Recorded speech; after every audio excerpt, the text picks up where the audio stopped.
साथियों नमस्कार। Science and technology की आज की क्लास में हम बात करेंगे धातु और अधातुओं के बारे में, अर्थात मेटल एंड नॉन मेटल्स के बारे में।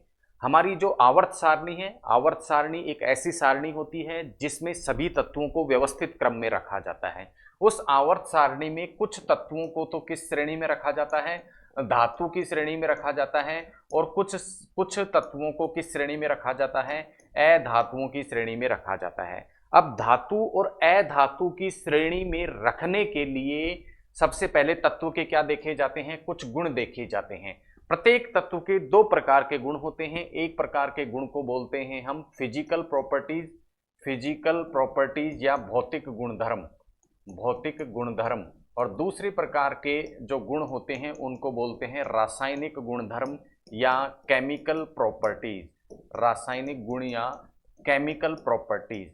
अब किसी पदार्थ को धातु या अधातु के रूप में कैटेगराइज करने के लिए उस तत्व के क्या देखे जाते हैं, रासायनिक गुण देखे जाते हैं, केमिकल प्रॉपर्टीज देखी जाती हैं। इसलिए हम कह सकते हैं कि किसी भी तत्व को धातु और अधातु में वर्गीकरण करने का जो आधार है वो उस तत्व के रासायनिक गुण होते हैं या केमिकल प्रॉपर्टीज होती हैं। अब धातु के भी आगे दो प्रकार के गुण होते हैं, वही फिजिकल प्रॉपर्टीज जिसे भौतिक गुणधर्म हम कह देते हैं, इसी प्रकार केमिकल प्रॉपर्टीज जिसे हम क्या कह देते हैं, रासायनिक गुणधर्म कह देते हैं। तो आइए देखते हैं धातुओं के भौतिक गुण और रासायनिक गुण। सबसे पहले बात करेंगे फिजिकल प्रॉपर्टीज के बारे में। धातुओं की फिजिकल प्रॉपर्टीज या भौतिक गुणों के बारे में यदि हम बात करें तो सबसे पहला गुण जो देखते ही धातुओं को पता लगता है वो है अधिकांश धातुओं का ठोस अवस्था में होना। ज्यादातर धातुएं जिन्हें हम देखते हैं, जैसे सोने को हमने देखा, चांदी, लोहा, वो सब किस अवस्था में मिलते हैं, ठोस। तो इस शब्द पर आप याद ध्यान दें, अधिकांश, ना कि सभी धातुएं ठोस नहीं होती। अब कौन सी धातु ठोस नहीं होती इसकी भी आगे क्लास में हम बात करेंगे, लेकिन आपको इतना ध्यान रखना है कि सभी धातुएं ठोस नहीं होती, लेकिन ज्यादातर धातुएं क्या होती हैं, ठोस होती हैं और उनमें चमक होती है, इसलिए वो चमकती हैं। तो पहला जो फिजिकल प्रॉपर्टीज धातु की होगी वो क्या होगी कि सब अधिकांश धातुएं ठोस होती हैं और अधिकांश धातुएं क्या होती हैं, चमकती हुई दिखाई देती हैं। दूसरी इसकी फिजिकल प्रॉपर्टी है आघात वर्धन्यता का तात्पर्य है प्रत्येक धातु को यदि हम हथौड़े से पीटें तो उस धातु को किसमें कन्वर्ट किया जा सकता है, पतली चादर में क्या किया जा सकता है, कन्वर्ट किया जा सकता है। और आघात वर्धन्यता का ये जो गुण होता है, अर्थात पीटकर पतली चादर में परिवर्तित करने का ये जो गुण होता है वो अलग अलग धातुओं में अलग अलग मात्रा में होता है। सर्वाधिक मात्रा में होता है सोने में, उसके बाद होता है चांदी में। अर्थात सोने और चांदी को सबसे आसानी से किसमें परिवर्तित किया जा सकता है, पीट कर पतली चादर में परिवर्तित किया जा सकता है। क्यों? क्योंकि सोने और चांदी की आघात वर्धन्यता जो होती है वो सर्वाधिक होती है। अगला जो फिजिकल प्रॉपर्टी या भौतिक गुणधर्म है धातु का वो है तन्यता अर्थात किसी भी धातु को खींचकर पतले तार में परिवर्तित कर देना क्या कहलाता है, तन्यता कहलाता है। और तन्यता सर्वाधिक किसकी होती है, सोने की। अर्थात सोने को बिल्कुल आसानी से क्या किया जा सकता है, खींचकर पतले तार में परिवर्तित किया जा सकता है। अगली फिजिकल प्रॉपर्टी की बात करें, भौतिक गुणधर्म की यदि हम बात करें तो सभी की सभी जो धातुएं होती हैं वो ऊष्मा की सुचालक होती हैं, लेकिन एक धातु इसका क्या है, अपवाद है। दो धातु इसका क्या है, अपवाद है। पहली कौन सी, पारा या पीबी इसे बोला जाता है, सीसा जिसे पीबी बोलता जाता है, और दूसरा एचजी जिसे पारा बोला जाता है। ये दो ऐसी धातुएं हैं जो ऊष्मा की सुचालक हैं। बाकी सभी धातुएं ये दो ऐसी धातुएं हैं जो ऊष्मा की कुचालक हैं, बाकी की सारी धातुएं ऊष्मा की क्या होती हैं, सुचालक होती हैं। इसी प्रकार विद्युत की भी ये सुचालक होती हैं, अर्थात इनसे आर पार होकर विद्युत जा सकता है। ऊष्मा की सुचालक का तात्पर्य है यदि धातु को रखें, धातु के एक सिरे से दूसरे सिरे तक हीट या ऊष्मा का ट्रांसफर होता है। एक तरफ से हम गर्म करेंगे तो दूसरा सिरा भी आगे की ओर क्या हो जाता है, गर्म हो जाता है। इसे ऊष्मा की सुचालकता कहते हैं। इसी प्रकार विद्युत की सुचालकता का तात्पर्य है एक तरफ से धारा प्रवाहित करें तो इसमें से पार होकर दूसरी तरफ तक धारा जा सके, उसे क्या कहते हैं, विद्युत की सुचालकता। और सभी जो धातुएं होती हैं वो विद्युत की क्या होती हैं, सुचालक होती हैं। उसमें से भी यदि क्रम देखें तो सबसे ज्यादा जो विद्युत की सुचालकता होती है वो किसकी होती है, चांदी की। ये क्रम कई बार परीक्षा में पूछा जाता है, इंपॉर्टेंट है, आपको ध्यान रखना है। सबसे ज्यादा सुचालक विद्युत की कौन सी धातु है, चांदी। उसके बाद नंबर आता है तांबे का, उसके बाद एल्यूमिनियम का, और सबसे कम विद्युत चालकता क्या है, किसकी है, शीशे की है। अब जो जितनी भी धातुएं होती हैं उनका गलनांक जो होता है वो भी क्या होता है, उच्च होता है। गलनांक का तात्पर्य है वो ताप जिस पर जो धातु होती है वो अपनी ठोस से तरल अवस्था में बदल जाए, वो क्या कहलाता है, गलनांक कहलाता है या मेल्टिंग पॉइंट कहलाता है। तो सभी धातुओं का मेल्टिंग जो पॉइंट होता है वो क्या होता है, उच्च होता है। अधिक ताप पर जाकर वो अपने द्रव अवस्था में या तरल अवस्था में परिवर्तित होती है। लेकिन इसके भी कुछ अपवाद हैं, जैसे gallium, caesium, lithium, potassium, sodium, इन सभी के जो गलनांक होते हैं वो अन्य धातु की अपेक्षा क्या होते हैं, काफी कम होते हैं। इसके अतिरिक्त एक अन्य फिजिकल प्रॉपर्टी जो धातुएं दर्शाती हैं वो है सोनारस का गुण। सोनोरस का गुण, सोनोरस का तात्पर्य है जब भी किसी धातु को हम दूसरी धातु की सतह पर क्या करते हैं, मारते हैं, तो वो क्या करती हैं, उससे टकराकर एक आवाज उत्पन्न करती हैं, और इसी गुण को क्या कह दिया जाता है, धातुओं का सोनारस गुण कह दिया जाता है। तो ये सभी के सभी गुण जो हैं वो धातु के क्या हैं, फिजिकल प्रॉपर्टीज हैं। तो इसमें से इस प्रकार के प्रश्न निकल सकते हैं कि निम्नलिखित में से धातु के भौतिक गुण कौन कौन से हैं। तो आपको ध्यान रखना है भौतिक गुण कौन कौन से होंगे। मेल्टिंग पॉइंट, मेल्टिंग पॉइंट मतलब गलनांक, धातु का कौन सा गुण है, भौतिक गुण है। तन्यता, चमकना, ठोस होना, इसी प्रकार आघात वर्धन्य, ठीक है, सोनोरस, ये सभी के सभी गुण क्या हैं, भौतिक गुण हैं किसके, धातु के। अब देखते हैं धातुओं के रासायनिक गुण। तो आइए देखते हैं धातुओं के रासायनिक गुण के बारे में। धातुओं के रासायनिक गुण में हम देखेंगे कि धातु अलग अलग पदार्थों से या अलग अलग तत्वों से किस प्रकार से रासायनिक अभिक्रिया करती हैं। तो वही उसके क्या होते हैं, रासायनिक गुण होते हैं। रासायनिक अभिक्रिया अलग अलग पदार्थों से किस प्रकार से धातु करती है, वही धातु का क्या होता है, रासायनिक गुण। सबसे पहले हम देखते हैं ऑक्सीजन से अभिक्रिया के बारे में कि किस प्रकार से धातु ऑक्सीजन से अभिक्रिया करती है। तो जब भी कोई धातु क्या करती है, ऑक्सीजन से अभिक्रिया करती है, तो किसका निर्माण करती है, धातु ऑक्साइड का निर्माण करती है। फॉर एग्जाम्पल जैसे जिंक, ये क्या है, एक धातु है, जैसे ही ये ऑक्सीजन से क्रिया करेगी तो क्या बना लेगी, ZnO2, जिंक ऑक्साइड। अर्थात धातु किस में परिवर्तित हो जाती है, ऑक्सीजन से क्रिया करके धातु के ऑक्साइड में परिवर्तित हो जाती है। अब ये धातु के जो ऑक्साइड बने होते हैं इनकी सामान्यतः प्रकृति कैसी होती है, क्षारीय होती है, ठीक है। लेकिन कुछ धातु ऑक्साइड क्या हो सकते हैं, अम्लीय भी हो सकते हैं, या फिर क्या हो सकते हैं, उभयधर्मी भी हो सकते हैं। उभयधर्मी मतलब दोनों प्रकार की नेचर दर्शाते हैं, अम्लीयता भी और क्षारीयता भी। तो ध्यान रखना है धातु ऑक्साइड सामान्यतः तो क्या होते हैं, प्रकृति में क्षारीय प्रकृति के होते हैं, बेसिक नेचर के होते हैं। लेकिन कुछ धातु ऑक्साइड अम्लीय भी हो सकते हैं और कुछ धातु ऑक्साइड उभयधर्मी भी हो सकते हैं। जैसे अम्लीय ऑक्साइड कौन सा है, क्रोमियम जब ऑक्साइड ऑक्सीजन के साथ में क्रिया करता है तो क्रोमियम के जो ऑक्साइड बनते हैं वो क्रोमियम ऑक्साइड प्रकृति में कैसे होते हैं, एसिडिक होते हैं, अम्लीय होते हैं। इसी प्रकार एल्यूमिनियम, जिंक और पीबी अर्थात सीसा जब ऑक्सीजन से क्रिया करते हैं और अपने ऑक्साइड बनाते हैं, अर्थात aluminium oxide, zinc oxide, lead oxide, ये सभी की सभी जो प्रकृति होगी वो क्या होगी, इनकी प्रकृति बेसिक भी होती है और एसिडिक भी होती है, इसलिए इनको उभयधर्मी प्रकृति के ऑक्साइड कह देते हैं। अब जैसा मैंने आपको बताया कि धातुएं क्या करती हैं, ऑक्सीजन से अभिक्रिया करके सामान्यतः धातु ऑक्साइड का क्या कर लेती हैं, निर्माण कर लेती हैं। लेकिन कुछ धातुएं ऐसी होती हैं उनको चाहे कितना भी ताप प्रदान कर दिया जाए वो ऑक्सीजन से क्रिया ही नहीं करेंगी। जैसे सोना और चांदी, सोने और चांदी किसी भी ताप पर ऑक्सीजन से क्या नहीं करते हैं, अभिक्रिया करते ही नहीं है, ठीक है। तो ये पॉइंट आपको ध्यान रखना है कि सोना और चांदी ऑक्सीजन से अभिक्रिया नहीं करते। दूसरा, कुछ धातुएं बड़ी ही तेजी से ऑक्सीजन से अभिक्रिया करती हैं, जैसे सोडियम और पोटेशियम। सोडियम Na और पोटेशियम K, ये दोनों ऑक्सीजन से बहुत ही तेजी से क्या करते हैं, अभिक्रिया करते हैं।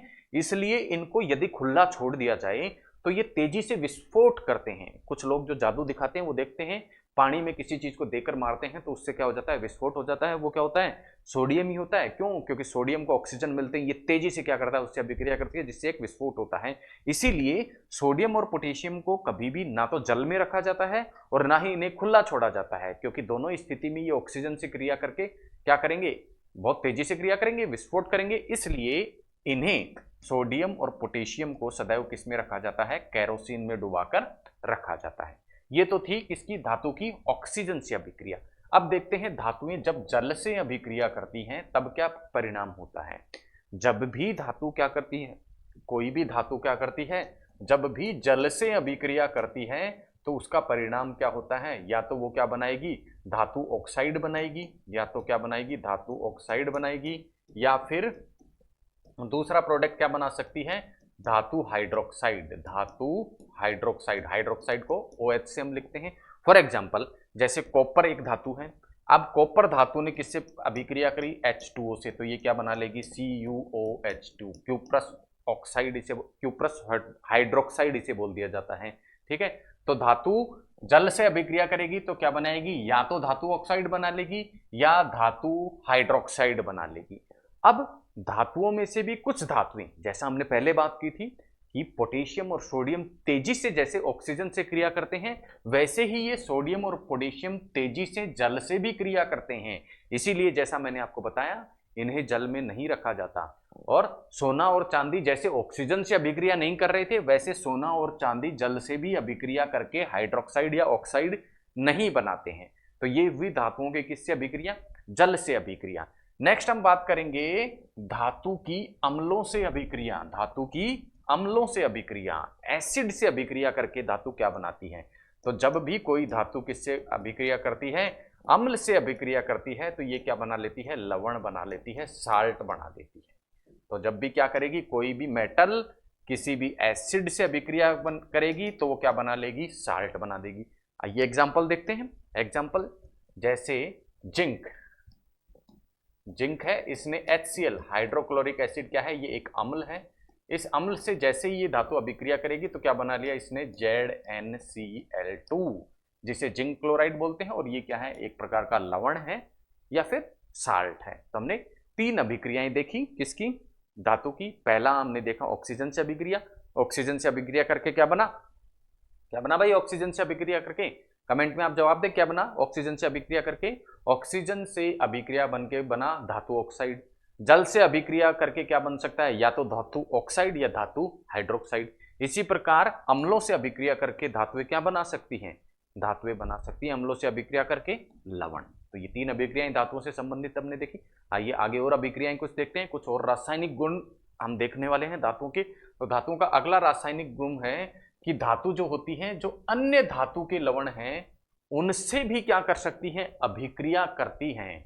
लेकिन उनसे अभिक्रिया किस प्रकार करेंगी, ये निर्भर करता है सक्रियता श्रेणी पर। तो आइए पहले समझते हैं सक्रियता श्रेणी को। तो सक्रियता श्रेणी में क्या होता है, धातुओं को ऊपर से नीचे एक क्रम में रखा जाता है।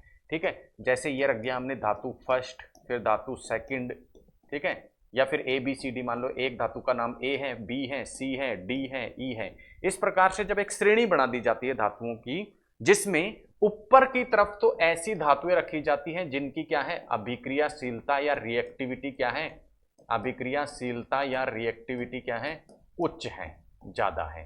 और नीचे की तरफ जैसे जैसे जाते जाएंगे अभिक्रियाशीलता क्या होती जाएगी, कम होती जाएगी। इस श्रेणी में यदि सभी धातुओं को जमा दिया जाए तो उस श्रेणी को क्या बोल देते हैं, सक्रियता श्रेणी बोल दिया जाता है। और इस सक्रियता श्रेणी में जो सबसे ऊपर की ओर धातुएं होती हैं वो सर्वाधिक क्रियाशील होती हैं, और सबसे नीचे होती है वो सबसे कम क्रियाशील होती हैं। जैसे ये एक सक्रियता श्रेणी है, इसमें हम देखते हैं कि सबसे अधिक क्रियाशील धातु के रूप में हमें कौन सी देखने को मिल रही है, पोटेशियम। उसके बाद अभिक्रियाशीलता किसकी, सोडियम की। उसके बाद कैल्शियम की। उसके बाद मैग्नीशियम की। और सबसे कम अभिक्रियाशीलता हमें किसको देखने को मिल रही है, Au या सोने की, Au या सोने की। अब जब भी कोई धातु अपने से अधिक क्रियाशील धातु से क्या करेगी, क्रिया करेगी, तो उस कम क्रियाशील धातु को अधिक क्रियाशील धातु क्या कर देगी, विस्थापित कर देगी। इसे विस्थापन अभिक्रिया के नाम से भी जाना जाता है। जैसे हम समझते हैं, मान लो यहां क्या है, सोडियम, यहां क्या है, Na, ठीक है, Na। अब ये Na किसके साथ अभिक्रिया कर रहे हैं, मान लो ZnCl2 के साथ में क्या कर रहे हैं, अभिक्रिया कर रहा है। अब ZnCl2 से अभिक्रिया कर रहा है तो हम देख रहे हैं कि Zn का जो नंबर आता है वो अभिक्रिया जो सक्रियता श्रेणी है उसमें क्या आता है, नीचे, जबकि इसका ऊपर आता है सक्रियता श्रेणी में ये है ऊपर, यानी ऊपर है तो ये क्या है, अधिक क्रियाशील। अधिक क्रियाशील है तो ये किसको विस्थापित कर देगा, जब भी ये जिंक से अभिक्रिया करेगा जिंक को क्या कर देगा, विस्थापित कर देगा। तो क्या होगा, अब बन क्या जाएगा, ZnCl2 की जगह क्या बन जाएगा, NaCl क्या बन जाएगा, प्राप्त हमें हो जाएगा। तो इस प्रकार की अभिक्रिया को क्या बोल देते हैं, विस्थापन अभिक्रिया। कब होती है, जब धातु क्या करती है, अन्य धातु लवण से, ये तो हो गई धातु और ये हो गया अन्य धातु का लवण, उनमें जब आपस में अभिक्रिया होती है तो उच्च अभिक्रियाशीलता वाली जो धातु है, या हम कह सकते हैं सक्रियता श्रेणी में जो ऊपर स्थान रखती है वो धातु नीचे स्थान रखने वाली धातु को विस्थापित कर देती है। सक्रियता श्रेणी हमने देख ली, और किस प्रकार सक्रियता श्रेणी से विस्थापन अभिक्रिया होती है इसको भी हमने जाना। आइए अगला रासायनिक गुण देखते हैं। धातु जब अधातुओं से क्या करेंगी, रिएक्शन करेंगी, तब क्या परिणाम होगा। देखिए जब भी धातु क्या होती है, जब भी धातु क्या करेगी, अधातु से रिएक्शन करेगी, तो उस स्थिति में क्या होगा, धातु क्या करेगी, आयन दे देगी। ठीक है, धातु क्या बना लेगी, धातु पर तो क्या बना जाता है, धनायन, अर्थात ये इलेक्ट्रॉन का त्याग करती है, और इस पर क्या बन जाता है, ऋणायन बन जाता है। यानी इस पर तो आ जाता है पॉजिटिव चार्ज और इस पर आ जाता है नेगेटिव चार्ज। और कारण क्या होता है, ये तो दे देती है इलेक्ट्रॉन और ये कर लेती है इलेक्ट्रॉन ग्रहण। ये तो इलेक्ट्रॉन का त्याग कर देती है, ये इलेक्ट्रॉन का ग्रहण कर लेती है। तो परिणाम क्या हो जाता है, यहाँ तो धनायन बन जाता है और यहाँ क्या बन जाता है, ऋणायन बन जाता है। पॉजिटिव चार्ज और नेगेटिव चार्ज दोनों के बीच में क्या होगा, आकर्षण होगा, और आकर्षण से क्या बन जाते हैं, वैद्युत संयोजी, वैद्युत संयोजी यौगिक बन जाएंगे, वैद्युत संयोजी कंपाउंड बन जाएंगे। ठीक है, इलेक्ट्रोस्टैटिक कंपाउंड बन जाएंगे। और इन कंपाउंड्स में जो बॉन्ड है वो क्या है, धनायन और ऋणायन के बीच में है, तो मजबूत बॉन्ड है। इसीलिए ये जो आयनिक यौगिक या वैद्युत संयोजी यौगिक होते हैं, इनका गलनांक क्या होता है, उच्च। मेल्टिंग पॉइंट क्या होता है, उच्च। क्यों, क्योंकि मेल्टिंग पॉइंट उच्च इसलिए है क्योंकि ये प्लस और माइनस के बॉन्ड से बने हैं। ठीक है, और इस प्रकार के बॉन्ड क्या होते हैं, मजबूत होते हैं। इनको तोड़ने के लिए ज्यादा ऊर्जा चाहिएगी, तो इनके जो गलनांक होंगे वे उच्च होंगे, अवस्था इनकी ठोस होगी, कठोर होंगे, और साथ ही साथ जल में ये घुलनशील होंगे और विद्युत के क्या होंगे, सुचालक होंगे। बनते कैसे हैं, धातु इलेक्ट्रॉन को त्यागती है, धनायन बना लेती है, अधातु इलेक्ट्रॉन को ग्रहण करती है। जैसे फॉर एग्जांपल सोडियम एक धातु है, ठीक है, क्लोरीन एक क्या है, अधातु है। तो ये तो हो गई धातु और ये क्या हो गई, अधातु। अब क्या होगा, सोडियम एक इलेक्ट्रॉन क्या करेगा, त्यागेगा, त्यागते क्या बन गया, Na+। इसी प्रकार क्लोरीन क्या करेगा, एक इलेक्ट्रॉन ग्रहण करेगा। ये जो त्यागा है ये किसने ले लिया, क्लोरीन ने, तो क्लोरीन क्या बन जाएगा, Cl-, दोनों में बॉन्ड बनेगा और क्या बन जाएगा, NaCl। और ये NaCl किस प्रकार का यौगिक होगा, आयनिक यौगिक होगा, वैद्युत संयोजी यौगिक होगा, कठोर होगा, ठोस होगा, साथ ही साथ जल में क्या होगा, घुलनशील होगा। गलनांक और क्वथनांक जो होंगे वो क्या होंगे, उच्च होंगे। मेल्टिंग पॉइंट और बॉइलिंग पॉइंट इन पदार्थों के क्या होते हैं, उच्च होते हैं। कारण हमने समझा क्यों उच्च होते हैं। तो ये थी किसके साथ में अभिक्रिया, हमारी धातुओं की अधातुओं के साथ अभिक्रिया। अब धातु की एक अन्य अभिक्रिया जिसे हम संक्षारण के नाम से जानते हैं, दैनिक जीवन में बहुत महत्वपूर्ण यह अभिक्रिया है जो हमें दिन प्रतिदिन देखने को मिलती है, और निश्चित रूप से हमारे सिलेबस में लिखा हुआ है दैनिक जीवन में विज्ञान। तो दैनिक जीवन से संबंधित होने के कारण यहाँ से प्रश्न पूछे जाने की जो प्रबलता है वो बहुत अधिक हो जाती है। तो दैनिक जीवन में किस किस प्रकार के उदाहरण देखते हैं, आइए समझते हैं। सबसे पहले जब भी हम धातुओं को क्या कर देते हैं, खुला छोड़ दिया, तो खुला छोड़ दिया मतलब उसका संपर्क किससे होगा, उनका संपर्क वायुमंडल में उपस्थित गैसों से होगा। और वायुमंडल में उपस्थित जो गैसें हैं वो अलग अलग धातुओं से अलग अलग प्रकार से क्या करती हैं, क्रिया करती हैं। फॉर एग्जाम्पल, यदि हमने चांदी को वायुमंडल में खुला छोड़ दिया तो हम देखते हैं चांदी काली पड़ जाती है। उसका कारण क्या होता है, चांदी वायुमंडल में उपस्थित सल्फर डाइऑक्साइड जो गैस होती है, SO2 जो गैस होती है, उससे अभिक्रिया कर लेगी। अब क्या होगा, चांदी मतलब Ag, SO2 से इसने अभिक्रिया करी तो क्या बना लिया, AgS बना लिया, सिल्वर सल्फाइड बना लिया। अब ये सिल्वर सल्फाइड क्या होता है, इसका जो रंग होता है वो काला होता है। तो एक काली परत जम जाती है जब चांदी के बर्तनों को खुला छोड़ दिया जाता है। तो देखिए ये चांदी के बर्तन है, इसको हमने खुला छोड़ दिया, खुले छोड़ने से काली परत जम जाएगी। और ये काली परत होती किसकी है, ऐसा प्रश्न पूछा जा सकता है कि ये काली परत किसकी होती है। केमिकल रूप से इसको क्या बोला जाता है, क्या बोला जाता है भाई, सिल्वर सल्फाइड बोला जाता है, सिल्वर सल्फाइड बोला जाता है। कलर कैसा होता है, ब्लैक। साथ ही यही अभिक्रिया हमें एक अन्य दैनिक जीवन के उदाहरण में भी देखने को मिलती है कि जब भी चांदी के चम्मच से यदि अंडे को खा लिया जाएगा, चांदी की चम्मच से यदि अंडा खाया जाएगा, ठीक है, तो चांदी की चम्मच से जब भी क्या खा लिया जाएगा, अंडा खा लिया जाएगा, तो इसी प्रकार एजीएस का निर्माण हो जाता है। अब आपके मन में प्रश्न उठेगा कि अंडे से किस प्रकार से चांदी की चम्मच से अंडा खाने से किस प्रकार से ये एजीएस बन गया, या हम कह सकते हैं सल्फाइड बन गया। ठीक है, चांदी का सल्फाइड बन गया। तो सिल्वर सल्फाइड अंडे से किस प्रकार बनता है, उसके पीछे की मैकेनिज्म को यदि हम देखें तो अंडे में क्या होता है, सल्फर। अंडे में क्या होता है, सल्फर। जैसे ही चांदी की चम्मच से अंडा खाएंगे, ये सल्फर किसके संपर्क में आ गया, चांदी के संपर्क, एजी के संपर्क में आ गया और बना लेगा क्या, एजी। इसीलिए चांदी की चम्मच से अंडा नहीं खाया जाता। इसी प्रकार का एक अन्य उदाहरण हमें तांबे के कुछ उपकरणों में भी देखने को मिलता है, और हम देखते हैं कि तांबे को जब वायु में खुला छोड़ दिया जाता है तो वो हरे रंग का हो जाता है, हरे रंग की एक परत उसमें जम जाती है। हरे रंग की ये सिक्के हैं, कुछ चांदी से कॉपर से बने हुए, तांबे से बने हुए कुछ सिक्के हैं, यदि उनको खुला छोड़ दिया जाए तो इस प्रकार की एक हरी परत का निर्माण उनके ऊपर हो जाता है। और ये हरी परत क्या होती है, ये CuCO3 कॉपर कार्बोनेट की ये क्या होती है, हरी परत होती है। अब ये कॉपर कार्बोनेट किसकी अभिक्रिया से बनता है, इन सिक्कों में उपस्थित जो तांबा होता है, Cu जो होता है, वो वायुमंडल में उपस्थित कार्बन डाइऑक्साइड से क्रिया कर लेगा और क्या बना देगा, कॉपर कार्बोनेट CuCO3 बना देगा। उससे क्या हो जाएंगे, ये जो तांबे के सिक्के हैं ये हरे रंग के हमें दिखने लग जाते हैं, हरी परत इनमें जम जाती है। तो चांदी पर तो कैसी परत जमेगी, काली, किसके कारण, एजीएस के कारण, सिल्वर सल्फाइड के कारण। तांबे पे कैसी परत जमेगी, तांबे पे परत जमेगी हरी, तांबे पे कैसी जमेगी, हरी, किसके कारण, CuCO3 के कारण, कॉपर कार्बोनेट के कारण।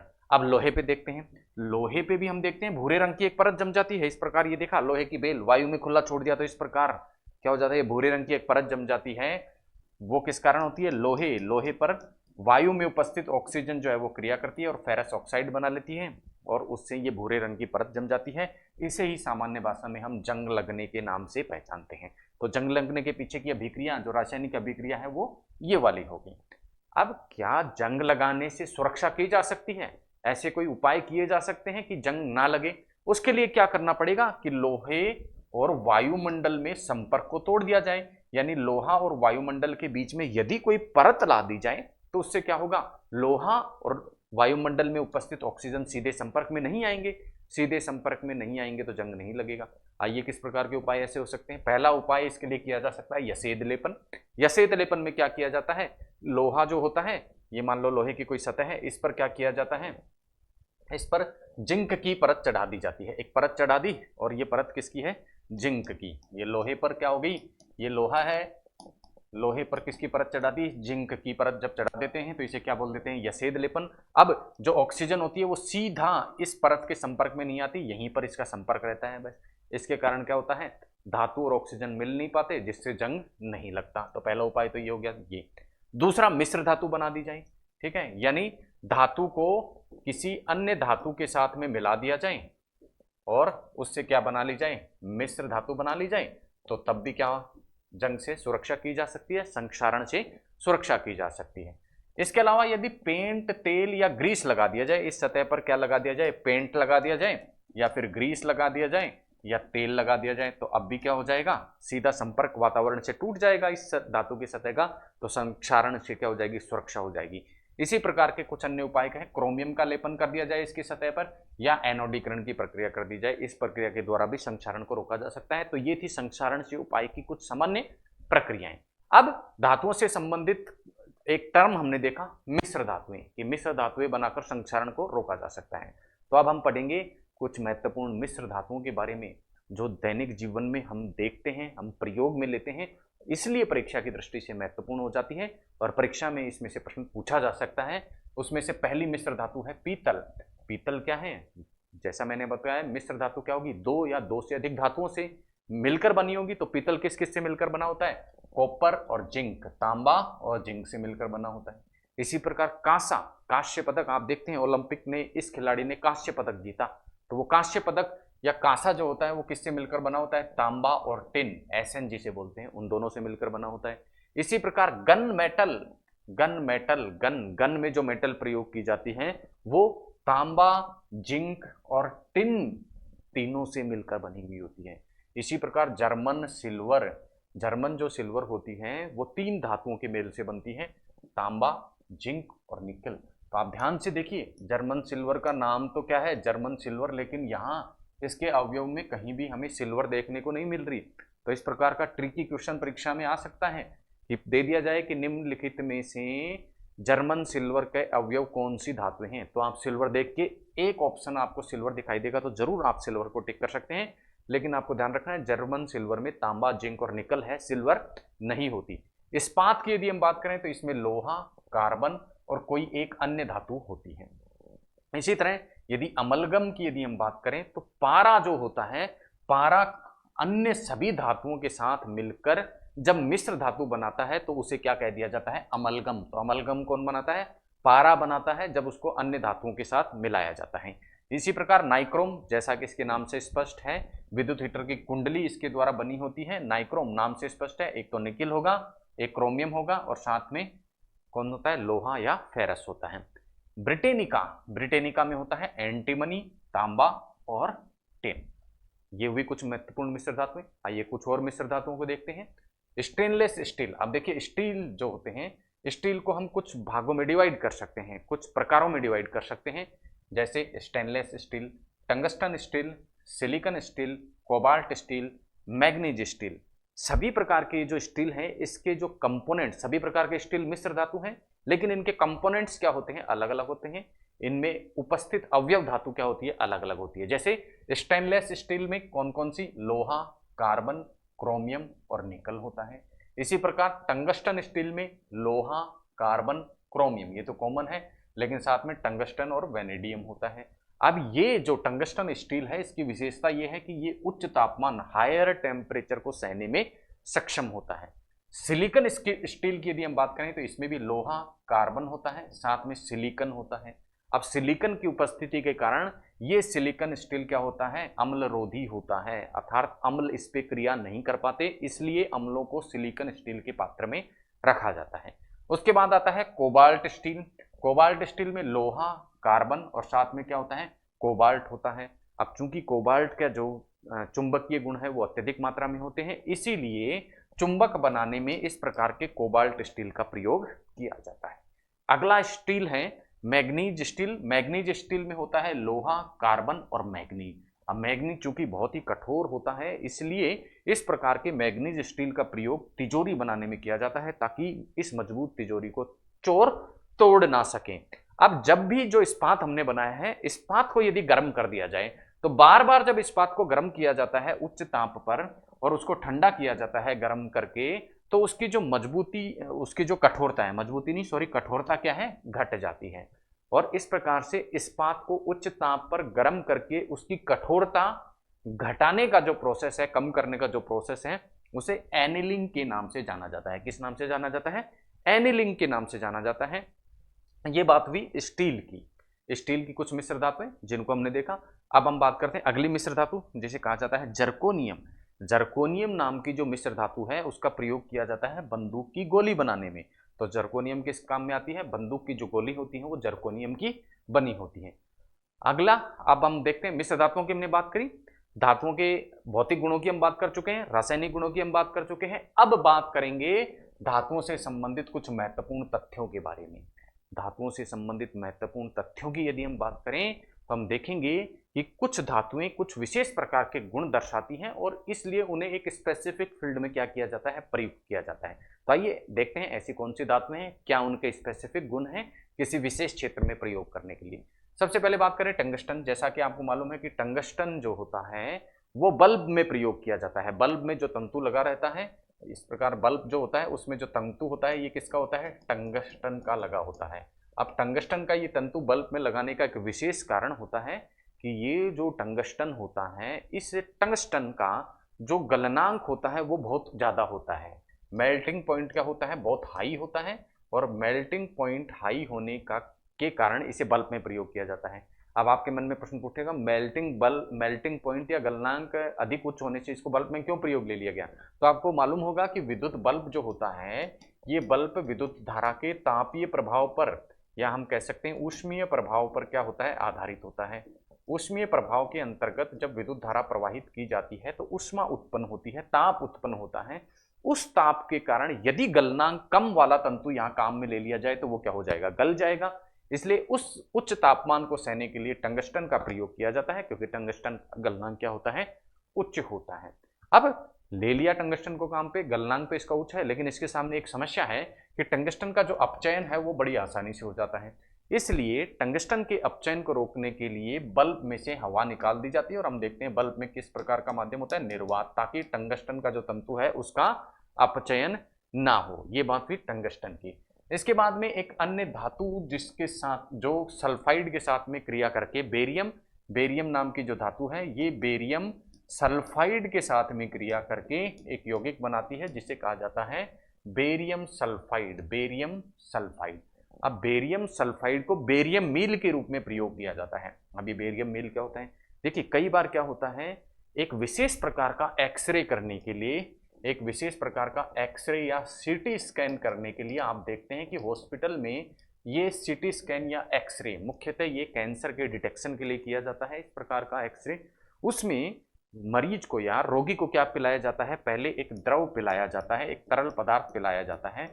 वो तरल पदार्थ और कुछ नहीं अपितु क्या होता है, बेरियम सल्फाइड होता है। और इस बेरियम सल्फाइड को पिलाने के पश्चात जब एक्सरे किया जाता है तो जो भी क्या रोग से ग्रसित कोशिकाएं हैं या अंग हैं वो क्या होते हैं, अधिक सरलता से चमकते हैं, यानी उनका डिटेक्शन अधिक सरलता से किया जा सकता है। इसीलिए कुछ विशेष प्रकार के एक्सरे या सीटी स्कैन करने से पूर्व बेरियम मील के रूप में बेरियम सल्फाइड रोगी को दिया जाता है।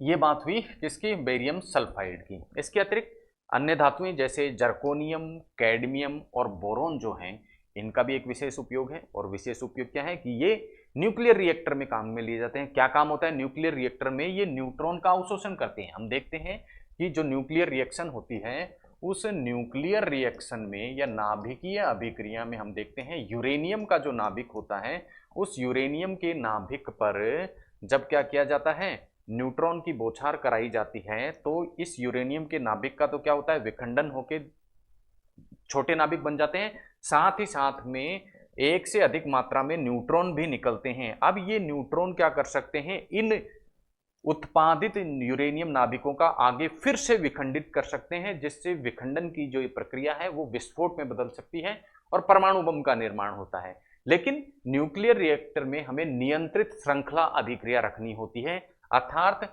ये यूरेनियम के विखंडन से जो यूरेनियम बना और ऊर्जा प्राप्त हुई, वो ऊर्जा असीमित ना हो जाए, इसके लिए ये आवश्यक होगा कि निकले हुए न्यूट्रॉन वापस से इस यूरेनियम पे हमला ना करें। इसलिए इन न्यूट्रॉन्स का अवशोषण आवश्यक होता है, और उस अवशोषण के लिए आवश्यक होते हैं जर्कोनियम, कैडमियम और बोरोन, अर्थात ये न्यूक्लियर रिएक्टर में न्यूट्रॉन के अवशोषक के रूप में कार्य करते हैं। अब अगली धातु है SnS2, इसे बोला जाता है टिन। जब टिन सल्फाइड के साथ अभिक्रिया कर लेती है तो इसे बोला जाता है टिन सल्फाइड। अब ये टिन सल्फाइड जो होता है वो गोल्डन पेंट, गोल्डन कलर का जो पेंट आप देखते हैं, उस गोल्डन पेंट का प्रमुख अवयव SnS2 ही होता है, टिन सल्फाइड ही होता है। इसे मोजेक गोल्ड के नाम से भी जाना जाता है। आइए देखते हैं कुछ और धातुओं के बारे में। इसी प्रकार पटाखों की रोशनी का जो रंग आपको दिखाई देता है वो भी कुछ धातु और अधातुओं के कारण ही दिखाई देता है। जैसे बेरियम जो होती है, बेरियम के कारण लाल रंग, हरा रंग जो होता है वो किसके कारण होता है, बेरियम के कारण। इसी प्रकार पटाखों की रोशनी का जो लाल रंग होता है वो एस्ट्रोनशियम के कारण हमें दिखाई देता है। बात करें सबसे हल्की धातु के बारे में, तो सबसे हल्की जो धातु है वो है लिथियम। अब ये लिथियम हल्की धातु होने के साथ साथ में एक प्रबल अपचायक भी है। प्रबल अपचायक का तात्पर्य है इसका स्वयं का ऑक्सीडेशन बड़ी आसानी से हो जाता है। इसके अतिरिक्त कुछ धातुएं जैसे सोना, चांदी, तांबा, प्लेटिनम, बिस्मिथ, इनकी क्रियाशीलता या रिएक्टिविटी बहुत ही ज्यादा कम होती है, इसलिए ये स्वतंत्र अवस्था में पाए जाते हैं। जैसे सोने का फॉर्मूला आप देखेंगे तो इसका है Au, चांदी का क्या है Ag, प्लेटिनम का क्या है Pt। अब लेकिन बाकी की अन्य धातुओं का यदि हम देखें तो वो इस प्रकार से एकल परमाणु या स्वतंत्र अवस्था में नहीं पाई जाती, लेकिन सोना, चांदी, तांबा, प्लेटिनम, बिस्मिथ बिना किसी अन्य यौगिक के साथ क्रिया करें स्वतंत्र अवस्था में पाई जाती हैं। जैसे अन्य जो धातुएं हैं वो किसी ना किसी अन्य पदार्थ से, अन्य तत्व से अभिक्रिया करके कंपाउंड के रूप में पाई जाती हैं, जबकि AuAgPt अर्थात सोना, चांदी, प्लेटिनियम, बिस्मिथ, इनकी अभिक्रियाशीलता इतनी कम होती है, इनकी रिएक्टिविटी इतनी कम होती है कि ये अन्य तत्वों के साथ संयुक्त अवस्था में न पाई जाकर स्वतंत्र अवस्था में पाई जाती हैं। इसी कारण चांदी, सोना, प्लेटिनम और जो पारा हैं, इन्हें उत्कृष्ट धातु के रूप में भी जाना जाता है। एक धातु होती है पैलेडियम। पैलेडियम जो धातु होती है उसका प्रयोग किया जाता है वायुयान के निर्माण में। इसी प्रकार एक धातु होती है टाइटेनियम। टाइटेनियम धातु का निर्माण होता है, टाइटेनियम धातु का प्रयोग होता है जितने भी हमारे डिफेंस अपरेटस हैं, रक्षा उपकरण जो हैं, उनको बनाने में टाइटेनियम का प्रयोग किया जाता है। इसीलिए स्ट्रेटेजिक मेटल या रणनीतिक धातु के नाम से भी इस टाइटेनियम को जाना जाता है। लेड प्लस आर्सेनिक, लेड धातु और आर्सेनिक जो धातु होता है उनका संयुक्त रूप से प्रयोग किया जाता है बंदूक की गोली बनाने में। आइए कुछ और धातुओं को देखते हैं। इसी प्रकार फ्लैश बल्बों में जो धातु भरी हुई होती है वो होती है मैग्नीशियम धातु, और मैग्नीशियम धातु यहाँ एक तार के रूप में होती है, और इसी कारण फ्लैश बल्ब जो विज्ञापन वाले बल्ब होते हैं वो हमें चमकते हुए दिखाई देते हैं। उसका कारण इनमें उपस्थित मैग्नीशियम धातु का जो तार होता है वही होता है। इसी प्रकार टिन की ज्यादा मात्रा युक्त जो कांसा होता है उसे हम सफेद कांसे के नाम से जानते हैं। कांसे में यदि टिन की मात्रा अधिक हो गई तो उसको हम किस नाम से जानेंगे? सफेद कांसे के नाम से जानेंगे। चूहों को मारने के लिए जो प्रयोग की जाती है उस धातु का नाम है धातु, एक अन्य तत्व फास्फाइड के साथ, तो जिंक फास्फाइड। जब जिंक फास्फाइड के साथ में जुड़ जाता है तो वो चूहा विष बना लेता है, अर्थात चूहों को मारने की दवाई होती है। इसी प्रकार दीमक को मारने वाली दवाई में भी क्या होता है? जिंक धातु होती है, और क्लोराइड के साथ जुड़कर ये जिंक क्लोराइड बना लेती है, और जिंक क्लोराइड दीमक को मारने में काम आती है। हम देखते हैं दीमक का जो दीमक रोधी बनाने के लिए एक अवयव को, जो लकड़ी के उपकरण हैं, लकड़ी के जो हम बेड वगैरह या अलमारी जो भी बनाई जाती है उनके ऊपर क्या किया जाता है? लेपन किया जाता है। उसमें क्या होता है? जिंक क्लोराइड होता है। इसी प्रकार जिंक ऑक्साइड जो होता है, जिंक धातु का जो ऑक्साइड होता है उसको सफेद पेंट या जस्ते का फूल कहते हैं। तो सफेद पेंट का अवयव क्या होता है? Zinc oxide. इसी प्रकार AgCl जिसे फोटोग्राफिक प्लेट में प्रयोग किया जाता है, यानी सिल्वर क्लोराइड, इसे हॉर्न सिल्वर के नाम से भी जाना जाता है, और यह भी परीक्षा में प्रश्न पूछा जाता है कि फोटोग्राफिक प्लेट में क्या प्रयोग किया जाता है। तो फोटोग्राफिक प्लेट में AgCl सिल्वर क्लोराइड का प्रयोग किया जाता है। इसी प्रकार कृत्रिम वर्षा कराने के लिए सिल्वर आयोडाइड AgI का क्या किया जाता है? प्रयोग किया जाता है। इसी प्रकार पारा जो है उसे क्विक सिल्वर के नाम से भी जाना जाता है। नेक्स्ट अन्य कुछ तथ्य देखें धातु और अधातुओं से संबंधित। तो पारा जो है उसे क्या रखा जाता है? लोहे के पात्र में रखा जाता है। पारे को लोहे के पात्र में रखने का कारण है कि लोहे के अलावा अन्य जितनी भी धातु हैं वो पारे के साथ में, पारा जिसे Hg कहा जाता है, वो जितनी भी अन्य धातु हैं उन अन्य धातुओं के साथ में क्या बना लेता है? अमलगम बना लेता है। क्या बनाते हैं? अमलगम बना लेता है। लेकिन Hg किसके साथ में? फेरस या लोहे के साथ में अमलगम नहीं बनाता है। इसी कारण Hg या पारे को किसके साथ में रखा जाता है? लोहे के पात्र में रखा जाता है। ट्यूबलाइट की यदि हम बात करें तो ट्यूबलाइट में भी एक धातु होती है पारा, और साथ ही साथ एक अधातु यानी ऑर्गन गैस इसके अंदर भरी हुई होती है। नेक्स्ट यदि फ्यूज तार की हम बात करें, जो कि दिन प्रतिदिन के जीवन में हम देखते हैं घरों में प्रयोग होता है, वो किससे बना होता है? लेड और टिन जो धातुएं होती हैं उनको मिलाकर इसका बनाया जाता है। सफेद सोना किसे कहा जाता है? प्लेटिनियम धातु को सफेद सोना कहा जाता है। इसी प्रकार झूठा सोना जो कहा जाता है वो किसको कहा जाता है? आयरन पायराइटीज या FeS2 फेरस सल्फाइड को झूठा सोना कहा जाता है। सोने की पालिश, आप देखते हैं कि कुछ आभूषणों पर कई बार सोने की पालिश करवाई जाती है, तो वो सोने की पालिश और कुछ नहीं, पोटेशियम ऑरिसाइनाइड होती है। तो पोटेशियम ऑरिसाइनाइड को ही सोने की पॉलिश बोलते हैं। इसी प्रकार सोने का एक गुण है कि सोना जो होता है वो अत्यधिक क्या होता है? मुलायम होता है। इतना मुलायम होता है कि उसे उसको मोड़कर क्या नहीं बनाया जा सकता? आभूषण में परिवर्तित नहीं किया जा सकता। और आप देखते हैं ज्यादातर आभूषण किसके होते हैं? सोने के। तो सोने से आभूषण बनाने के लिए ये जो मुलायम सोना है उसे कुछ थोड़ा बहुत क्या करना पड़ता है? कठोर करना पड़ता है, और कठोर करने के लिए इसमें तांबा मिलाना पड़ता है या चांदी मिलाना पड़ता है। इसीलिए शुद्ध सोने को तो हम क्या कहते हैं? 24 कैरेट। लेकिन इस 24 कैरेट गोल्ड के आभूषण नहीं बनाए जा सकते, इसलिए इस 24 कैरेट के गोल्ड को तांबा या चांदी मिलाकर इसके कैरेट को कुछ कम किया जाता है, और आभूषण जो बनते हैं वो 22 कैरेट का जो सोना होता है उसी के बनाए जा सकते हैं। धातुओं से संबंधित एक बहुत ही प्रमुख अभिक्रिया जो रेल की पटरियों के दरार भरने में काम आती है वो है थर्मिट अभिक्रिया। और इस थर्मिट अभिक्रिया में होता क्या है, जो MnO2 है, मैग्नीशियम ऑक्साइड है, इसका रिडक्शन हो जाता है। इसका क्या हो जाता है, रिडक्शन हो जाता है, अपचयन हो जाता है। अपचयन हो जाता है, होता क्या है, मैग्नीज जो ऑक्साइड होता है वो एल्यूमिनियम के साथ में क्रिया करता है जिससे Al2O3 का निर्माण होता है। और Al2O3 का निर्माण हो गया और यहाँ मैग्नीज से ऑक्सीजन हट गया, तो जब भी किसी पदार्थ से ऑक्सीजन हट जाता है तो उसका क्या हो जाता है, उसका क्या बोल देते हैं, उसको अपचयन बोल देते हैं। ऑक्सीजन के हटने को क्या बोल देते हैं, अपचयन। तो थर्मिट अभिक्रिया के बारे में कई बार परीक्षा में प्रश्न पूछ लिया जाता है। काम क्या आती है थर्मिट अभिक्रिया, ये रेल पटरियों की जो दरार है उसको भरने के काम आती है। उसका सिद्धांत क्या होता है कि यहाँ मैग्नीज ऑक्साइड का क्या होता है, अपचयन होता है और इसका अपचयन होकर पटरियों की जो दरार है उसको भरा जाता है। ये थी थर्मिट अभिक्रिया। तो ये थी आज की हमारी क्लास जिसमें हमने बात करी धातुओं के बारे में और धातु और अधातुओं द्वारा संयुक्त रूप से कुछ कंपाउंड जो बनाए जाते हैं उनके दैनिक जीवन में किस प्रकार के उदाहरण हमें देखने को मिलते हैं उसके बारे में। मिलते हैं अगली क्लास में एक नए टॉपिक के साथ में। तब तक के लिए धन्यवाद। जय